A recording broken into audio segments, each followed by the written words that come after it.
Hello students, मैं self साजन बेदी। तो last lecture में हमने लेबनिट्ज़ थ्योरम के बारे में डिस्कस किया था कि लेबनिट्ज़ थ्योरम है क्या, उसकी स्टेटमेंट के बारे में। तो इस लेक्चर में हम डिस्कस करेंगे कि how to apply the statement of Leibniz theorem on the question. Leibniz theorem की स्टेटमेंट को कैसे अप्लाई करना है क्वेश्चन के ऊपर, ठीक है। तो लेबनिट्ज़ थ्योरम हमारे पास जो थी तो उसका हमें पता है कि किसके लिए है। It is based on the nth derivative of the product of two functions. दो फंक्शंस के प्रोडक्ट के nth डेरिवेटिव के बेसिस पे है ये थ्योरम, ठीक है। तो हम उसकी स्टेटमेंट से ही स्टार्ट करते हैं और उसके बेसिस पे आज एक क्वेश्चन करेंगे और चेक करेंगे कि कैसे हमने वो थ्योरम को अप्लाई करना है क्वेश्चन के ऊपर, ठीक है। तो लेट्स स्टार्ट। लेबनिट्ज़ थ्योरम की स्टेटमेंट क्या थी कि if u and v are the functions of x with nth derivatives. अगर u और v दो फंक्शंस हैं, जैसे हमने लास्ट में बताया था कि अगर u v ये दो फंक्शंस हैं तो उसका फर्स्ट डेरिवेटिव फाइंड आउट करोगे तो क्या आ जाएगा, d/dx। अगर x के ये जो u और v दो x के फंक्शन है तो उसका फर्स्ट डेरिवेटिव हम लिखेंगे तो ऐसे ना uv1, ठीक है। तो क्या आएगा u1v और uv1, पहले u का डेरिवेटिव फिर v प्लस uv1 का डेरिवेटिव, तो ऐसे ही चलता रहेगा, ठीक है। तो सेकंड फाइंड आउट करूंगा तो फिर दोबारा डेरिवेटिव करूंगा। तो ये जो थ्योरम थी वो किसके ऊपर थी, it is on the basis of nth derivative. तो nth डेरिवेटिव हमने कैसे फाइंड आउट करना है प्रोडक्ट ऑफ टू फंक्शन का, उसके बेसिस पे थी। बट आज हम उसके बेसिस पे क्वेश्चन करेंगे। तो अगर आपको थ्योरम के बारे में पूरा डिस्कशन चाहिए तो आप मेरे लास्ट लेक्चर में लेबनिट्ज़ थ्योरम के बारे में पूरा अच्छी तरह से एक्सप्लेनेशन की हुई है, वो आप चेक कर सकते हैं, ठीक है। तो अब स्टार्ट करते हैं। तो हमारे पास क्या था कि if u and v are the functions of x with nth derivative. अगर u और v दो फंक्शंस हैं x के जिनका nth डेरिवेटिव एग्जिस्ट करता है तो ये स्टेटमेंट है कि उस प्रोडक्ट ऑफ टू फंक्शंस का nth डेरिवेटिव के लिए ये उसने लेबनिट्ज़ का फॉर्मूला है, ठीक है। तो क्या था कि nc not u and v, nc not un का मतलब nth derivative of function u और v ऐसे एज इट इज आएगा nc1 un-1। अब ये कौन सा डेरिवेटिव है, n-1th डेरिवेटिव, और ये क्या आ गया v1, nc2 un-2 v2, nc3 un-3 vt और सो ऑन। लास्ट टर्म क्या आ गया ncn u ऐसे और v का nth डेरिवेटिव। तो अब हम इस थ्योरम को अप्लाई करेंगे क्वेश्चंस के ऊपर। पर उससे पहले मैं आपको ये बता दूं, जैसे ये जो हमारा साइन फंक्शन है, साइन फंक्शन को फर्स्ट डेरिवेटिव किया तो cos, बट इसको इन टर्म्स ऑफ साइन लिखना हो तो क्या लिखूंगा, cos को क्या लिखूंगा, sin x plus π/2, x plus π/2। As you know कि sin 90 plus theta equals to क्या है, cos थीटा, ठीक है। 90 चेंज कर देता है एंगल को और थीटा क्या आ गया, cos थीटा। और हम कौन से क्वाड्रेंट में जाते हैं, 90 प्लस थीटा सेकंड क्वाड्रेंट में। अगर यहाँ पे जाएं तो सेकंड क्वाड्रेंट में जाएंगे, सेकंड क्वाड्रेंट में हमारा साइन क्या है, पॉजिटिव, तो cos थीटा की बजाय हम cos sin 90 प्लस थीटा, और यहाँ पे थीटा था और यहाँ पे क्या x है तो क्या लिख लिया sin x प्लस π/2। तो इसका मतलब कि साइन का derivative in terms of sine first derivative क्या है, sin x प्लस π/2।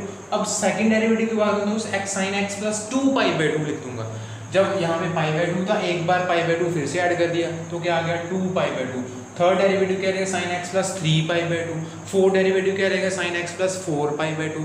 और जो nth डेरिवेटिव है इसके बेसिस पे जब 1 था तो sin x plus first derivative तो x प्लस 1π/2, एक बार π/2 था। सेकंड डेरिवेटिव तो x प्लस 2π/2 था, तो nth डेरिवेटिव तो sin x प्लस n/2 आएगा।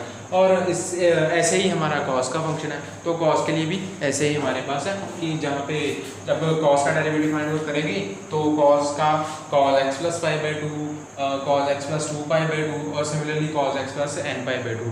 ऐसे log के लिए भी हम कर सकते हैं nth derivative find out, but इसके लिए मैं कोई एक अलग से वीडियो तैयार कर दूंगा और आप उनको अच्छे से देख सकते हो। और अगर आपको पता है तो हम क्वेश्चंस अब स्टार्ट करते हैं। तो let's start with the question.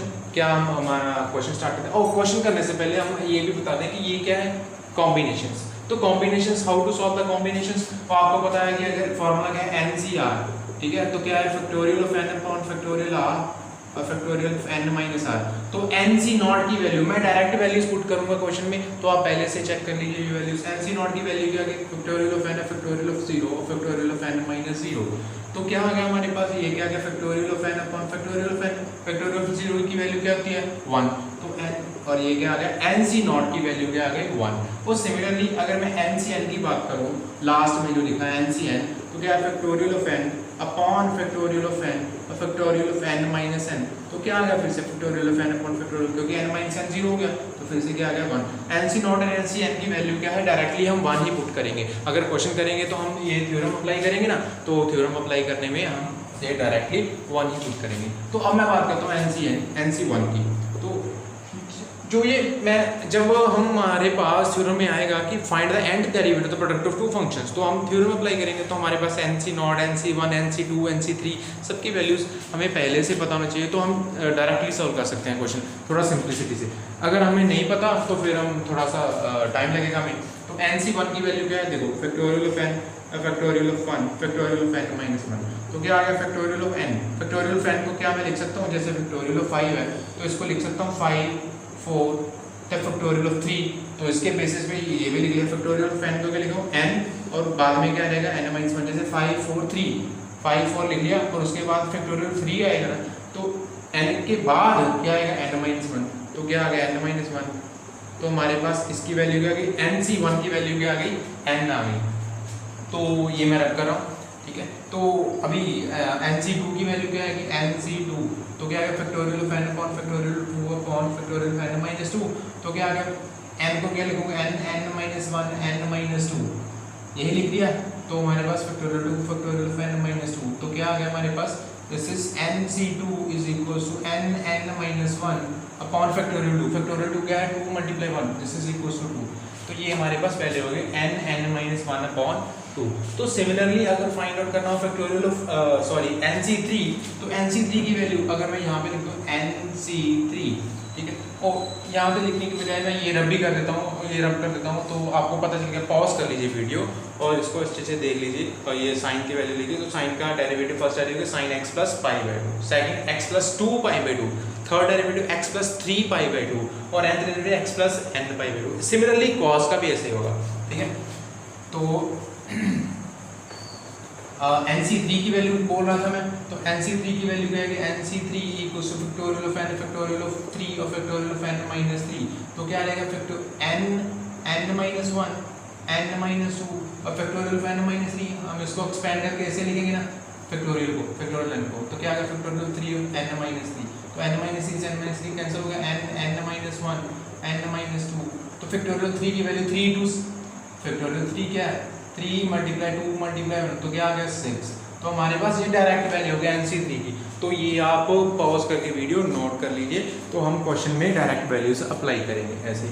N c r factorial of n factorial of N minus r, n C naught की वैल्यू 1, एन सी एन की वैल्यू 1, एन सी 1 की वैल्यू n, एन सी 2 की value n minus 1 upon 2, और N C 3 की value n minus 1 n minus 2 upon 6, और similarly हम N C 4 की value find out कर सकते हैं।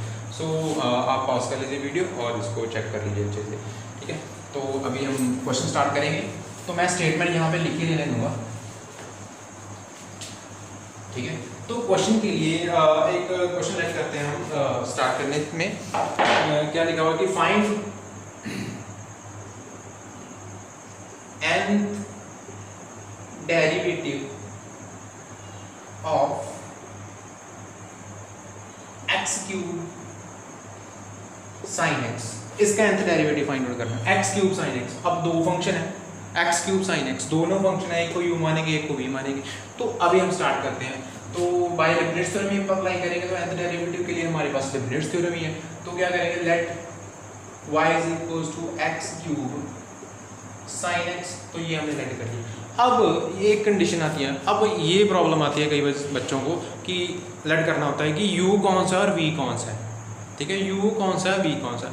तो हम v फंक्शन वो लेट करेंगे जिसका डेरिवेटिव करते करते हमारा जो डेरिवेटिव है वैनिश हो जाए, वैनिश का मतलब ख़त्म हो जाए, जिसका डेरिवेटिव समाप्त हो सके, ठीक है, मतलब कि जिसका डेरिवेटिव एंड हो जाए, ठीक है। जब साइन का डेरिवेटिव करोगे तो साइन का फर्स्ट डेरिवेटिव मैंने अभी दिखाया sign x plus pi by 2, second भी आ गया, फोर्थ भी आ गया, फिफ्थ भी आ गया, सिक्स्थ भी आ गया, सेवन्थ भी आ गया, और उसके बाद nth भी आ जाएगा। बट मैं क्या बात कर रहा हूँ कि हम v फंक्शन वो लेट करेंगे जो हमारे पास जिसका डेरिवेटिव हमारे पास ख़त्म हो जाए। तो हमारे पास देखो अगर मैं एक्स क्यूब को v लेट करता हूँ तो हमारे पास फर्स्ट डेरिवेटिव क्या आएगा 3x², सेकंड डेरिवेटिव क्या आएगा 6x, थर्ड डेरिवेटिव क्या आएगा 6 और फोर्थ डेरिवेटिव हमारा खत्म हो जाएगा। सो इसके अकॉर्डिंग हम क्वेश्चन करेंगे। तो अभी हम यहाँ पे u और v कैसे लेट करेंगे, क्या हुआ, हम ऐसे लिख लेंगे sin x x क्यूब, क्योंकि x क्यूब का डेरिवेटिव करते करते हमारे पास खत्म हो जाता है। तो ये आ गया u और ये आ गया v, ये आ गया u और ये आ गया v। अगर ये u है और v है तो according to the Leibniz theorem, statement of the Leibniz theorem, ठीक है, तो क्या होगा कि according to Leibniz u v n, जो हमारा u v n that is u v क्या लेट किया हुआ है हमने y क्या, this is called nth derivative of y का nth डेरिवेटिव फाइंड आउट करना है। तो क्या u v n, तो लेibniz थ्योरम पहले लिख लेंगे। अगर लिख लेंगे तो हमारे लिए बहुत आसान हो जाएगा। यहाँ पर तो लिखी हुई ना, दोबारा अगर मैं क्वेश्चन करने की बात कर रहा हूँ कि क्वेश्चन कैसे करना है, क्वेश्चन कैसे स्टार्ट करना है, तो वैसे अगर हम लिख लेंगे तो बच्चों आपके लिए आसान हो जाएगा। तो nc नॉट क्या आ गया u n v as it is nc1 u n minus 1 v as v का आ गया first derivative, nc2 u n minus 2 v का सेकंड डेरिवेटिव, nc3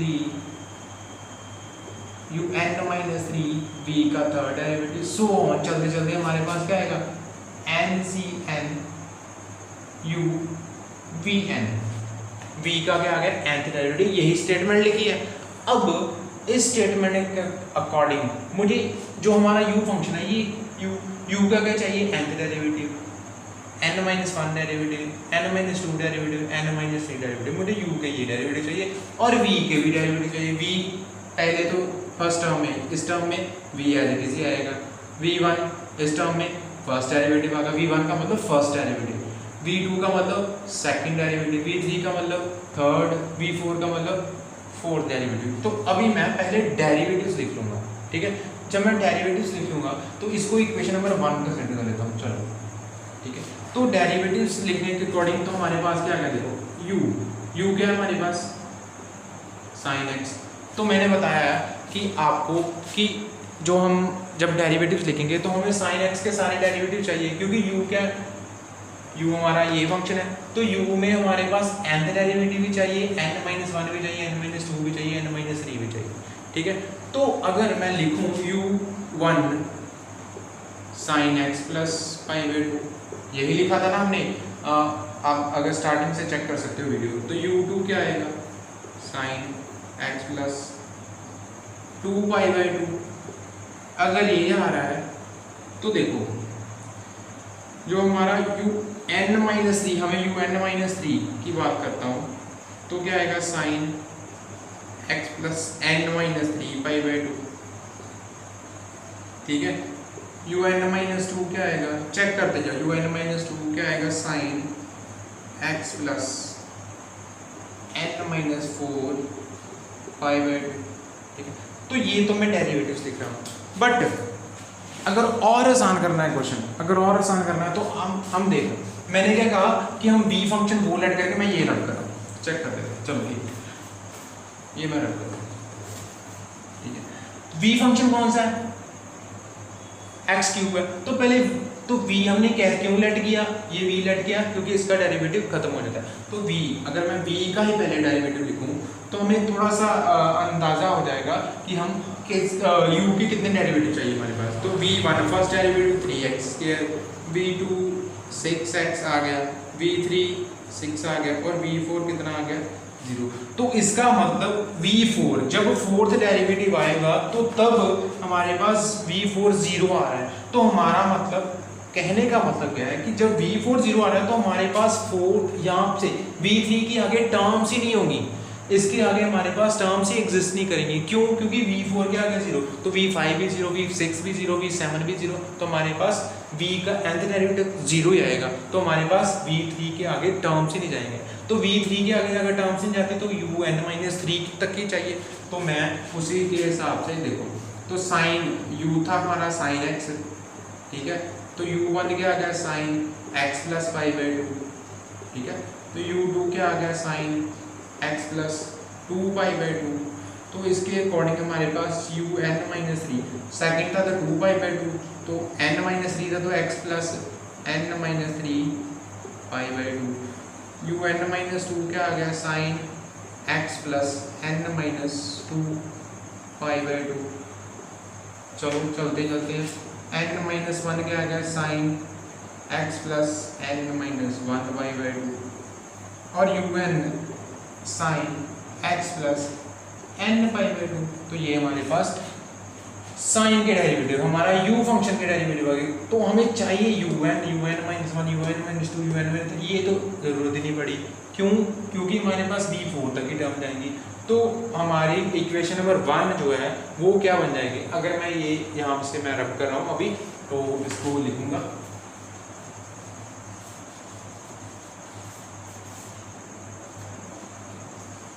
ठीक है, तो क्या आएगी हमारी इक्वेशन? मैं ये स्टेटमेंट भी रब कर रहा हूँ, आप पॉज करके वीडियो को तो यहाँ से थोड़ा सा इसको ऐसे से देख सकते हैं कि find the nth derivative x³ sin x। तो ये मैं इसको रब कर दिया। तो हमारे पास जो हमारी equation number 1, therefore 1 implies, equation 1 थी जो हमने लिखी, 1 इम्प्लाइज 1 क्या बन जाएगी? yn uvn equals to nc0 un क्या है हमारे पास? साइन x प्लस n π/2 और v क्या है हमारे पास? x³ nc0 sine x plus n π/2 और साथ में क्या आ गया हमारे पास? x³ प्लस अब nc1 un-1 तो साइन x प्लस n-1 π/2 और साथ में क्या आ गया? v1, v का first derivative 3x² plus nc2 sine x plus n-2 π/2 और साथ में v2 कितना है हमारे पास? 6x। तो इसके साथ मैं मल्टीप्लाई कर दूंगा 6x और प्लस हमारे पास क्या बन गया? nc3 sign x plus n-3 π/2। तो v3 हमारे पास क्या है? 6 आ रहा है और प्लस नेक्स्ट टर्म की मैं बात ही नहीं करूंगा। क्यों? क्योंकि हमारे पास v4 क्या बन गया? 0। तो इससे आगे v4 वाली टर्म आएगी, तो उसके आगे मैं टर्म से नहीं लिखूंगा, तो हम यहाँ से ही खत्म कर देंगे। तो हमारी टर्म कितनी बच गई? तो हमारा आंसर यहाँ तक ही सीमित रहेगा। ठीक है, तो इसके बेसिस पे हम इसका क्वेश्चन का आंसर निकाल देंगे। तो क्या आ गया हमारे पास? अगर मैं यहाँ से इसको थोड़ा सा ऐसे करूँ, बोर्ड हमारे पास थोड़ा सा छोटा है, तो yn uvn क्या आ गया हमारे पास? nc0 की वैल्यू मैंने अभी बताई थी, nc0 की वैल्यू मैं डायरेक्ट पुट कर रहा हूँ 1, nc0 की वैल्यू कितनी? 1। तो 1 तो हमारे पास क्या आ गया? x³ sign x plus n π/2। अच्छा, nc1 की वैल्यू क्या बताई थी मैंने? n आ गया और n मल्टीप्लाई 3x², तो क्या आ गया? 3nx²। क्योंकि nc1 की अगर मैं ये इसे पुट कर दूँ, चलो ठीक है, तो पहले ये लिख देता हूँ साइन x प्लस n-1 π/2 और साथ में क्या आ रहा है? 3x²। अब nc2 की वैल्यू क्या बताई थी? n-1/2 तो क्या पुट कर दिया? n-1/2 sign x plus n-2 π/2 और साथ में क्या आ रहा है? 6x और प्लस n-1 n-2 nc3 की वैल्यू मैंने बताई n-1 n-2 अपॉन फैक्टोरियल 3 का मतलब 6 आ गया। तो हमारे पास क्या बन रहा है? Sine x plus n-3 π/2 multiply 6। तो ये हमारा सॉल्व करके थोड़ा सा ये जो हमारा क्वेश्चन का जो सॉल्व करके जो हमारा आंसर बन रहा है। ठीक है, तो अगर हम इसको थोड़ा सा और एक स्टेप सॉल्व करते तो हमारे पास ये 6 से 6 कैंसिल हो गया। ठीक है, 2 3 का 6, ठीक है, ये कैंसिल आउट हो गया। तो हम आंसर को थोड़ा सा और मॉडिफाई करके लिख सकते हैं। तो हम लिख लें, अगर आपको कोई प्रॉब्लम नहीं है तो मैं ये रब कर रहा हूँ, तो हमारे पास रब करके ये देख लो, तो हमारा आंसर क्या बन जाएगा? देखो देयरफॉर बाई एन हमारा nth डेरिवेटिव क्या बन गया, x cube sine x plus n pi by 2 plus n multiply 3, तो 3n x square sine x plus n minus 1 pi by 2 plus 3x, तो क्या आएगा 3nx, तो हमारे पास 3nx n माइनस 1, तो वही बनेगा ना 3n। अगर मल्टीप्लाई करना चाहते हो तो मल्टीप्लाई कर दो, कोई प्रॉब्लम नहीं है। तो अगर मैं ऐसे भी लिख दूं कि 3x तो n मल्टीप्लाई ये क्या आ गया n स्क्वायर माइनस n, ठीक है। तो साथ में क्या आ रहा है हमारे पास sine x plus n minus 2 pi by 2 और प्लस अब हमारे पास क्या बचा n माइनस 1 n माइनस 2। अगर ये मल्टीप्लाई करना है तो मल्टीप्लाई करो, नहीं तो एज इट इज भी लिख दो, कोई प्रॉब्लम नहीं।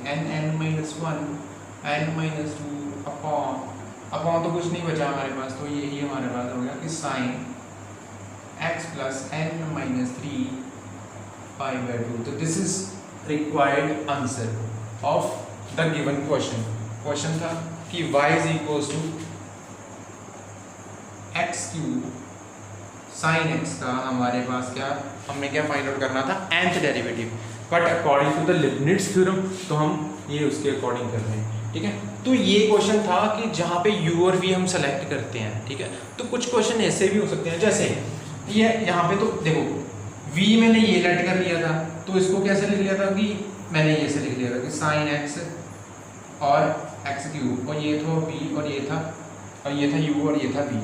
तो v वो लेट करना था फंक्शन कि जिसका डेरिवेटिव वैनिश हो जाए, ठीक है। बट अगर ऐसा हो जाए, अगर क्वेश्चन ही ऐसा हो जाए, सपोज करो e power x sine x आ जाए, तो अब देखो e पावर x इसका डेरिवेटिव कितनी बार भी करोगे e पावर x ही रहेगा। एक्सपोनेंशियल का डेरिवेटिव एक्सपोनेंशियल की फॉर्म में आ रहा है। e पावर x का डेरिवेटिव फर्स्ट भी e पावर x, सेकंड भी e पावर x, थर्ड भी e पावर x, फोर्थ भी e पावर x। साइन का डेरिवेटिव nth भी n minus 1 n minus 2 n minus first भी एक्सिस्ट करेगा, first second third fourth fifth six seventh eight so on up to n तक exist करेगा। तो इसको ऐसे क्वेश्चन में हम u और v किसी को भी लेट कर सकते हैं। ज़्यादातर हम इस क्वेश्चन में u जो हमारा e की पावर x ही लेट कर लेते हैं, क्योंकि e की पावर x का सिमिलर चलता रहेगा, और हमारा साइन x को v लेट कर लेंगे, यहाँ पे u लेट कर लेंगे और यहाँ पे v। तो इस क्वेश्चन को भी इसी के अकॉर्डिंग, क्योंकि u हमारा e की पावर x है, तो e की पावर x का डेरिवेटिव कंटिन्यू चलता रहेगा, उसका nth derivative n minus 1 n minus 2 n minus 3 सारा कुछ सेम डेरिवेटिव रहेगा। और साइन x का हमें पता है कि how to find the derivative of the sine x also the nth derivative, ठीक है। तो आई होप सो आपको अच्छे से पता चल गया होगा इस क्वेश्चन के बारे में और लिबनिट्ज थ्योरम कैसे अप्लाई करनी है क्वेश्चंस के ऊपर। और अगर आपको इस क्वेश्चन में कोई भी प्रॉब्लम आती है तो आप कमेंट सेक्शन में कमेंट कर सकते हो। Thank you.